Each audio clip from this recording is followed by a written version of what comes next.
Исәмсіз эфирда пәнжешәмбі күні яңалыклары студияда Роза Хабибуллина алға таба қой бір темалар турында қысқаша. Шолының онкология диспансеры еш білгішлер белән тулыланды. Алар ни өчен онколог һөнәрен сайлый.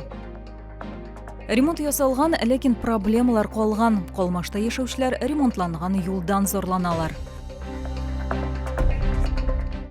Яңа кадрлар белән тулыланды. Быел онкология диспансерына 6 табиб-онколог эшкә урнашты. Бош табиб сүзләренчә, хәзер медицина учреждениесе тулысынча комплектланган. Шуңа күрә пациентларга ярдәм кулайрак һәм вакытында булачак. Яшь врачлар белән безнең төшерү төркеме очрашты. Что вас привело? Беспокоит боли в груди. Алсу Сахитованың чиратагы пациенты ул көнгә бардыгы 40-ка якын хатын-кыз кабул итә. Яшь белгечкә аларны шәһәр поликлиникаларыннан турдан-туры җибәрәләр. Онкология диспансерында табиб-стажер быел май аеннан бирле эшли. У меня мама с детства мечтала стать медработником, но, к сожалению, у нее не было возможности отучиться, и поэтому она выучилась на учителя химии и биологии и с детства готовила меня и моего старшего брата к олимпиадам. Он сейчас работает врачом-травматологом в ПСМП, рядом, получается, в больнице. Я тоже отучилась на врача-онколога. Альфира Вершинина бүлектә бердән-бер кыз, әмма хәзер аны бу борчымый, киресенчә үз плюслары бар дип уртаклаша ул. Яшь белгеч үзенең һөнәри юлын Казанда башлый, 4 ел терапевт булып эшли, ләкин онкология белгечлеге аңа якынрак булып чыга. Мне очень понравилась радиотерапия, когда я обучалась в Кирове. Там тоже центр медицинской радиологии есть. Вот, и я как-то сразу туда с первого курса попала, с первого курса ординатуры. Попала туда, влюбилась в радиотерапию, прям вообще очень интересно. Һәр яшь табибның үз остасы бар, ул һөнәр нигезләрен үзләштерергә ярдәм итә. Наставничество продлится 1 год, после чего они должны будут сдать экзамены. Они привыкают к коллективу, их учат практическим умениям наши доктора, ну и, соответственно, через год они уже станут полноценными докторами, которые самостоятельно смогут лечить пациентов. Моннан тыш быел торак шартларын яхшырту буенча грантка документлар әзерләнә. Яшь белгечләргә социаль ипотека программасы буенча фатирлар бирәчәкләр. Моның өчен табибларга Татарстан 800 мең сум, шәһәре 500 мең сум грант бүлеп бирә. Шул ук вакытта белгеч медицина учреждениесендә кимендә 5 ел эшләргә тиеш. Лилия Гатина, Лейсан Габдрашитова, Тимур Сафронов, яңалыклар.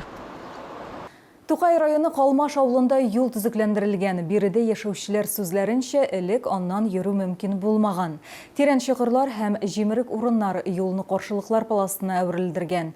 Авылда яшәүчеләр белдергәнчә, алар юлга капиталь ремонт ясауларын теләгән. Ләкин әлегә вакытлыча чаралар гына күрелгән.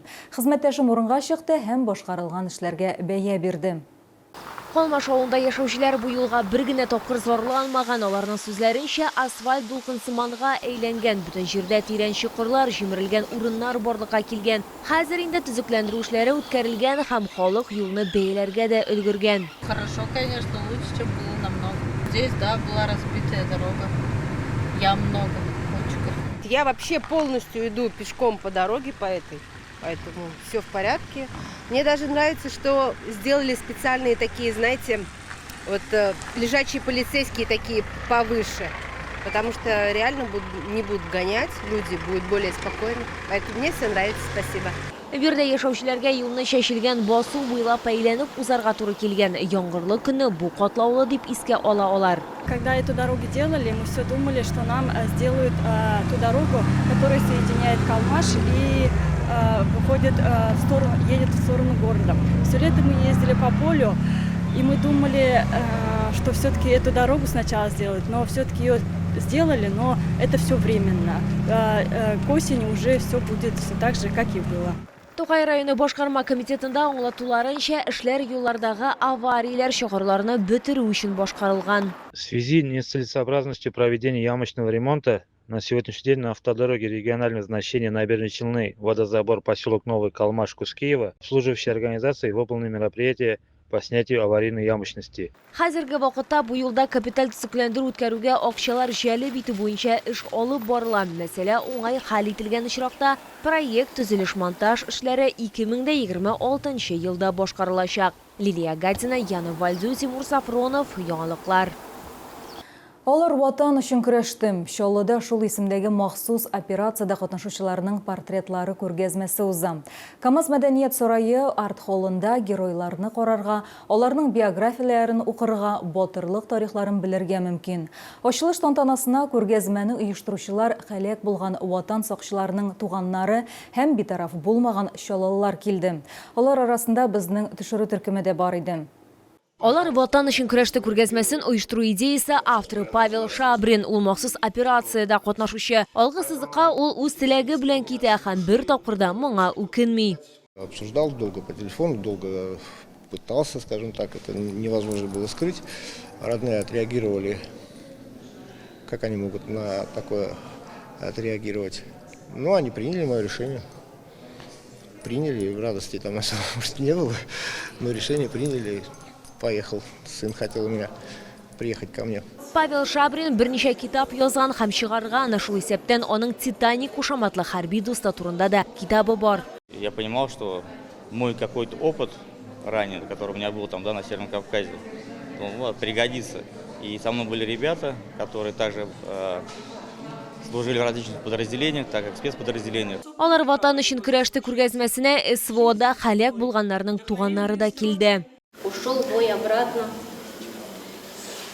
Снова пошел он с мухой против танка, сжег он танк, спасает своих бойцов. К сожалению, сын погибает. К сожалению, погибает героем. Я благодарна людям, которые такие выставки создают.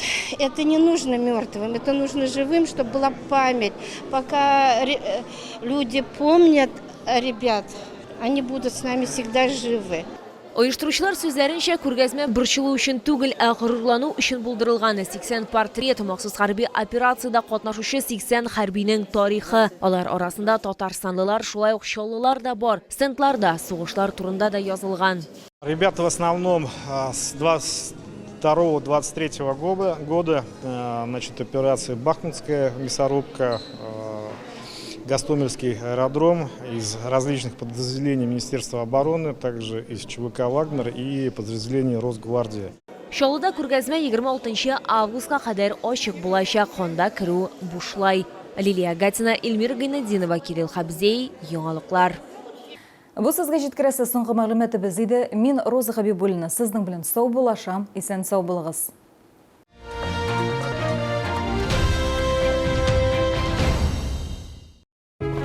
А теперь пункт 5. Шашлык из свинины 299,90 за килограмм.